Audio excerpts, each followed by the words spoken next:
Welcome to Craving the Heat, where desire takes the lead and every story leaves you wanting more. Don't forget to like, subscribe, and share your thoughts in the comments and keep up with our latest naughty stories. It was supposed to be an ordinary evening napping special, just a quiet night spent with the two most important men in my life.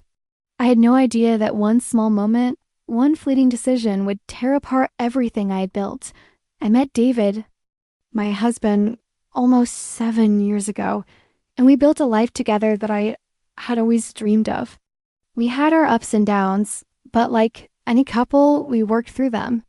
David was everything I wanted in a partner: kind, supportive, and fiercely loyal. I trusted him completely. Then there was Matt, David's best friend, the man who had been a part of our lives since childhood. Matt was charming, easygoing, and always there for both of us.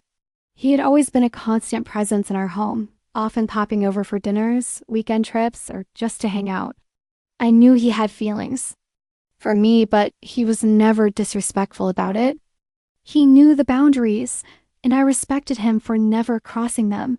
But that night, everything changed. It was a Saturday, and David had a business trip that would keep him away for the weekend. It wasn't uncommon for him to travel, so I didn't think much of it. I spent the day cleaning, reading, and enjoying some much-needed solitude. That evening, Matt stopped by as he often did when David wasn't around. He knocked on the door with his usual smile and his carefree attitude. "Hey, you home?" Matt called through the door, his voice warm, comforting even. I opened the door, surprised to see him standing there. "Hey, Matt, what brings you here?" "Just thought I'd check in on you since David's away. You want to hang out? Watch a movie?" he asked. I smiled and invited him inside. We ordered takeout, and soon we were sprawled on the couch, laughing and talking like we always did. There was a familiarity between Matt and me that I hadn't quite noticed before. Perhaps it was the comfort of years of friendship, or maybe it was just the quiet moments spent alone without David around.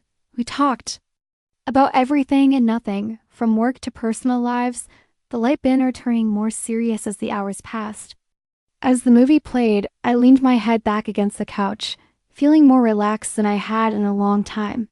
There was something different about that night. The air felt heavier, charged even, and I couldn't quite place why. But I brushed it off, assuming it was just the quiet atmosphere that came with being alone with Matt. It was during a lull in our conversation that the shift happened. Matt was sitting next to me, and without saying a word, he reached for my hand. I stiffened, my heart racing. The familiarity of the gesture felt foreign, and my pulse quickened in response. I tried to pull my hand away, but his grip tightened, holding me there. "Claire," he said softly, his voice low, almost a whisper. "I've wanted to tell you something for a long time." I looked at him, confused and slightly apprehensive. My mind was already racing, warning me of what was about to happen, but I didn't know how to stop it. "Matt," I said, trying to pull my hand from his. "This isn't," but he wasn't listening. He took a deep breath, and then he kissed me. At first, I was frozen. I didn't know how to react. My mind screamed at me to pull away, but my body didn't listen. The kiss was slow, tentative, and then it deepened. The moment seemed to stretch into eternity, and I could feel all the tension that had built up between us over the years, finally breaking free. I was lost in the kiss, a part of me aware that I shouldn't be doing this. But the other part, the part that had secretly wondered what it would be like, was overwhelmed by it. When that finally pulled away, I was breathless, my mind spun. In a whirl of confusion, guilt, and desire, I couldn't believe what had just happened. I looked at Matt, my heart hammering in my chest. He looked at me, his expression unreadable, his breath still heavy from the kiss. "Claire," he said, his voice almost pleading. "I didn't want to do this, but I've wanted you for so long. I've kept my distance because of David, because of our friendship, but tonight, I couldn't help it anymore." I pulled my hand from his and stood up, my mind racing. "Matt, no, this is wrong. You're my husband's best friend. We can't," but Matt stood up too, his eyes locking onto mine.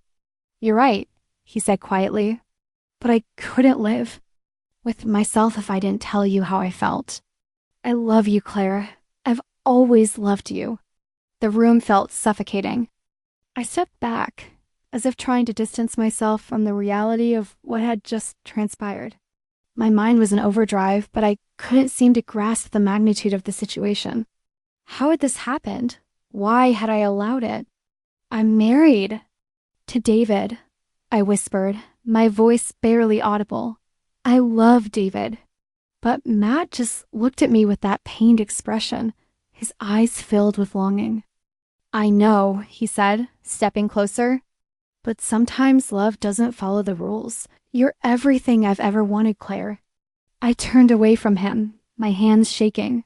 This can't be happening, I muttered to myself, pacing around the room. I can't do this to David. This is wrong. This is betrayal. Then why didn't you stop it? Matt's voice was thick with emotion. I didn't answer. What could I say? I had let it happen. I had let him kiss me. And worse yet, I hadn't stopped it in time. I was just as much to blame. I rushed to the door, needing space, needing to get away from Matt, from the situation, from the reality that was crashing down around me. Please leave, I said, my voice breaking. I need to think. I need to be alone. Matt hesitated for a moment before walking out the door without saying another word. When it clicked shut behind him, I collapsed onto the couch, my head in my hands, overwhelmed by the weight of what had just occurred. I had crossed a line and there was no going back. The next few days were a blur. I couldn't think straight. I couldn't eat. I couldn't sleep. The guilt consumed me. I knew I had to tell David what happened. I had to confess, but how? How could I tell him that I had kissed his best friend? How could I explain that one kiss had unraveled everything? How could I betray him like this? But I knew I had to face the music. I couldn't keep this secret forever. When David returned from his trip, I was a nervous wreck. The moment he walked through the door, I knew there was no more time for hiding. He looked at me, confused by my anxiety, but I couldn't bear to look him in the eye. He deserved the truth. He deserved to know. David, we need to talk, I said, my voice shaking. He looked at me with concern. What's wrong? You've been acting strange. I couldn't hold it in anymore. I kissed Matt. I'm so sorry. I never meant for it to happen. I never wanted to hurt you, but it happened, and I need you to know the truth. David's face drained of color, and I could see the pain flash in his eyes. His jaw tightened, and he looked away, as if trying to process what I had just said. You kissed Matt? He asked, his voice barely a whisper. How could you do this to me? How could you betray me like this? I couldn't speak. The weight of his words hit me like a tidal wave, and I sank to my knees, tears streaming down my face. I'm so sorry, I cried. I love you, David. I swear I never wanted this.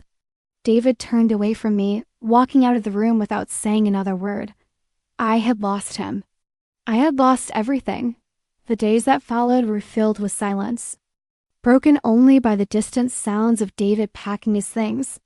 I couldn't stop crying, couldn't stop begging for forgiveness, but it was too late.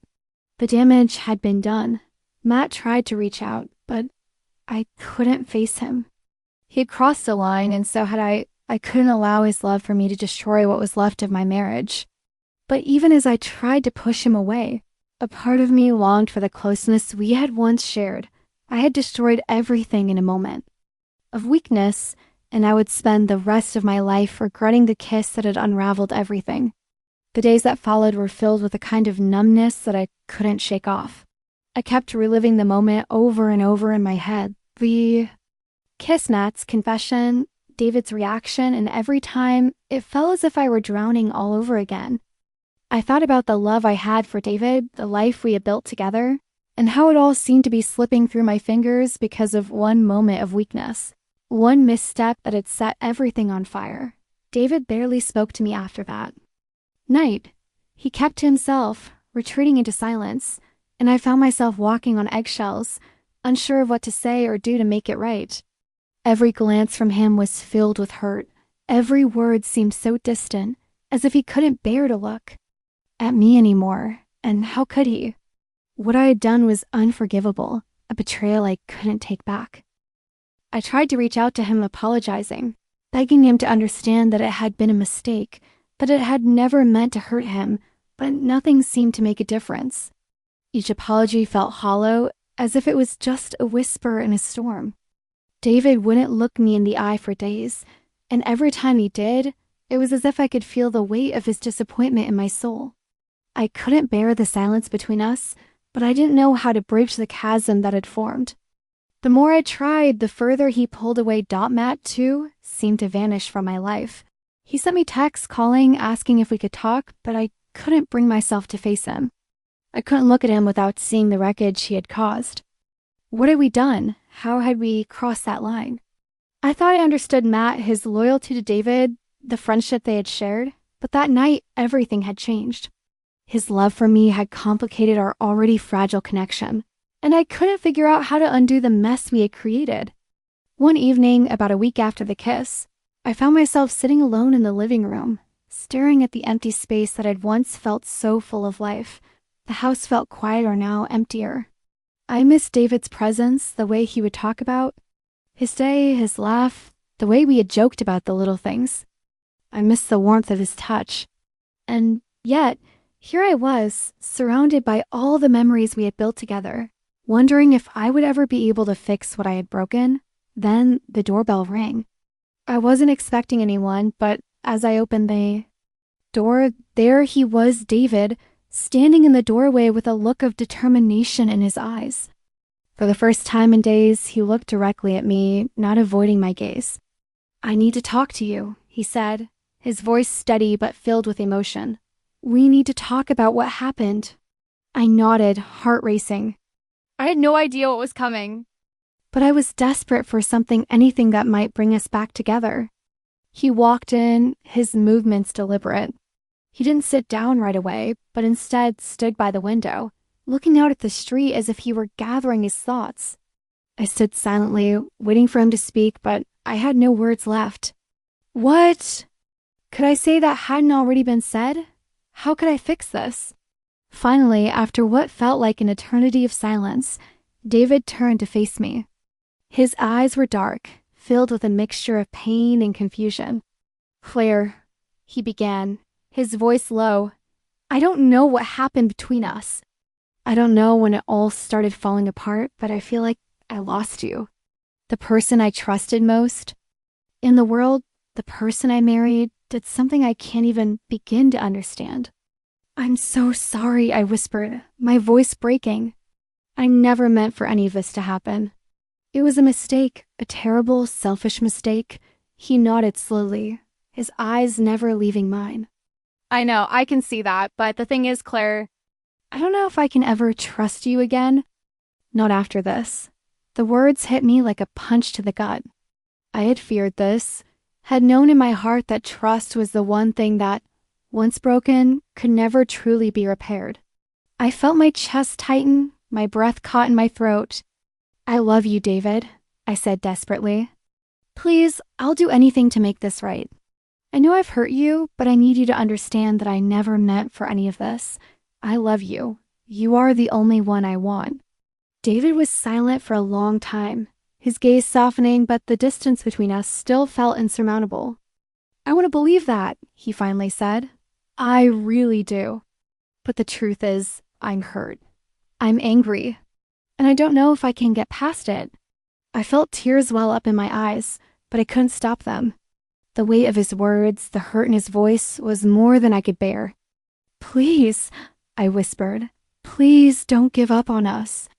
We've been through so much together. We can work through this. We can rebuild." David ran a hand through his hair, his face torn between wanting to forgive and the deep pain that still lingered. "I don't know if I can forgive you, Claire. Not right now. Maybe not ever. What you did, it goes beyond just a mistake. You broke something inside me, something I thought I could always count on." I nodded, feeling completely helpless. "I understand. I've destroyed something I can't fix. I know that now." But please, David, I need you to understand that I am truly sorry. I will live with this guilt for the rest of my life, but I need you to know that I will always love you. David looked away for a moment, his expression conflicted. I could see the battle he was fighting within himself, the pull between his love for me and the betrayal I had caused. I didn't know how to make it right, but in that moment, I knew I had to give him the space he needed to process. I'm leaving, David said quietly, his voice distant now. I need time, we both do. I watched him walk out the door, leaving me standing there, alone again, with nothing but my regrets and the pieces of a shattered marriage. He had taken a part of me with him, and I wasn't sure if we could ever come back from this. As the days passed, I became more and more consumed with guilt. I knew that the bond we once shared was broken. I tried to keep busy, tried to pretend that everything would be okay, but deep down, I knew I was losing David, and with each passing moment, my regret grew heavier, knowing that it was my actions, my betrayal, that had led us here. Matt continued to reach out, calling, texting, even showing up at my door. But every time I saw his name on my phone, I couldn't bring myself to answer. What had we done? What had I done? How could I ever face him knowing that the man I had kissed, the man I had allowed to come between David and me, was responsible for this unbearable pain? The worst part was, I didn't know if I would ever find a way to heal the damage I had caused. David was a part of me, and with him gone, I was left with nothing but the empty space he had once filled. What I had done could never be undone, and I was left with the unbearable truth. One kiss had unraveled everything. Days passed, but the ache inside me never faded. David's absence left a hollow space that I couldn't fill, and the guilt gnawed at my soul. I would lie awake at night, staring at the ceiling, replaying everything, the kiss with Matt, the look in David's eyes when I confessed, the way he had walked out, leaving me in that quiet, agonizing silence. I tried to focus on work, tried to engage with the few friends I still had, but every conversation felt forced. Everyone around me seemed so far removed from the storm swirling inside me. They didn't know what I had done. They couldn't understand the depth of my betrayal, and I wasn't sure I wanted them to. Then, after what felt like an eternity of emptiness, the phone rang one morning. I didn't recognize the number, but something inside me told me it was David. My heart stopped as I answered. Claire! His voice was soft, tentative, but it was unmistakably him. Can we talk? I felt a rush of hope and terror all at once. David, I whispered, not knowing if I was ready for this conversation, not knowing if I could bear the weight of his words. But I had to try. I had to. Please, I said, my voice cracking, please come home. I need you. I'm not sure I'm ready for that yet, he replied, his tone heavy with uncertainty. But I think we need to have an honest conversation, a real one, not just apologies. I need to hear from you, Claire. I need to know if you really understand what you've done. If you truly know what you've broken. I do, I said quickly, my voice raw with emotion. David, I know I've destroyed everything. I know it was a selfish mistake, and I can't undo it. But I need you to know that I am so sorry. More than you could ever imagine. I'll spend my life trying to make up for it if you'll give me a chance. There was a long pause, and for a moment, I thought he might hang up. I felt my heart beat faster in my chest, the silence crushing me. But then, finally, he spoke again. I'm coming over, he said softly. We need to talk face to face. I don't know if we can fix this, Claire, but I need to see you. When he arrived, the air was thick with the weight of everything that had happened. He didn't come in right away. He stood at the door, staring at me, as if trying to find something in my eyes that would tell him whether I was still the woman he had married. I had no words left, just the deep, aching need for him to come inside. To stay. David, I whispered, tears welling up in my eyes. I love you. Please, please don't walk away from me. He stepped inside, slowly, cautiously, as if the distance between us was still too great to cross in one step. We stood there for a long time, neither of us moving, just absorbing the gravity of the situation. "I've been thinking," David finally said, his voice low, "about everything. About the kiss, about Matt, about us, and I realized something." My heart was racing. "What?" I asked, barely able to breathe. He stepped closer, his eyes searching mine, and for the first time in days, I saw a flicker of something I hadn't seen before, something that resembled hope. "I love you, Claire. And despite what happened, I can't just throw that away. But trust. Trust is something that will take time. I need you to prove to me that you're truly sorry. That this was a mistake, not who you are." I nodded fervently, my throat tight. I will do anything. "Please, just don't leave me. I don't want to leave you, Claire. But I can't forget this easily. We'll have to rebuild. Together." Tears streamed down my face as he stepped closer, his hand gently cupping my cheek, the warmth of his touch both comforting and heartbreaking. His lips brushed against mine in the most tentative, gentle kiss I had ever felt, as if testing the waters, unsure of where we stood but willing to try. It was different from the kiss of Matt. This one was full of pain and vulnerability, but also hope. Hope that perhaps, just perhaps, we could find our way back to each other. "I love you, Claire," he whispered against my lips, "and I want to try." In that moment, everything else fell away. The guilt, the shame, the hurt, they were all still there, lurking in the background, but they were no longer the center of my world. David's love was still there, still alive, and it was enough to give me the strength to begin healing. We spent the night talking not just about what happened, but about our past, our future, and how we could rebuild the foundation that had been cracked but not shattered beyond repair. The love we had once shared was still there, and with time, we would learn to trust again. In the days that followed, David and I worked through the pain. Slowly but surely, we began to rebuild our relationship. We set boundaries, communicated openly, and found ways to show each other love in ways that felt real and grounded.